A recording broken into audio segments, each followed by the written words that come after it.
সকল শ্রদ্ধাশীল ভাই ও বোনেরা, আসুন আমরা ছাদ বাগান মাঠ পর্যায়ে যেভাবে গাছকে রক্ষণাবেক্ষণ করি সেটা আমরা শিখে রাখি। এই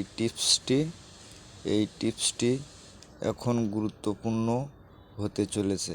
আসলেই বন্ধুরা, গাছ আমাদের একটি মহামূল্যবান সম্পদ। ফলনশীল গাছ একটি আমাদের খাদ্যের উপযুক্ত প্রাপ্য ফল।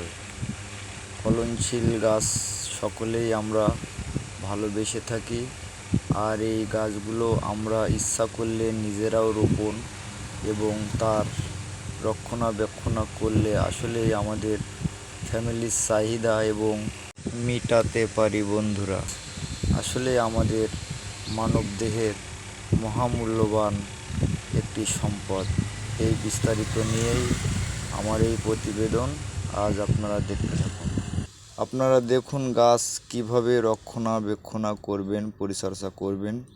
আমার এই ভিডিওর মাধ্যমে কিছু এখানে তুলে ধরা আছে যে একটি গাছের গোড়াতে কত গাছ লাগানো সম্ভব এবং কিভাবে কতক্ষণে সেটা উঠিয়ে ফেলাতে হয়।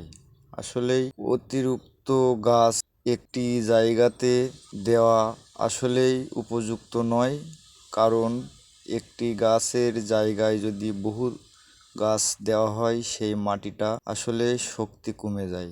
দেখুন বন্ধুরা, আমার এখানে টমেটো গাছের যে টবটায় গাছটা লাগানো আছে সেখানে অধিক ধরনের গাছ এখানে আমি দিয়েছিলাম। আমি সেগুলা হারভেস্ট করে উঠায় ফেলেছি, কারণ এখান থেকে আমি দেখতে পাচ্ছি যে এই মাটির শক্তিটা কমে গেছে। তার কারণে আমি আজ আপনাদের সামনে এই ভিডিওটা এনেছি।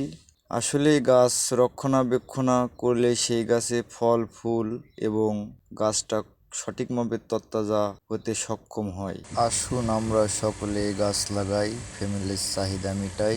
আলহামদুলিল্লাহ, ইনশাল্লাহ। আসসালামু আলাইকুম।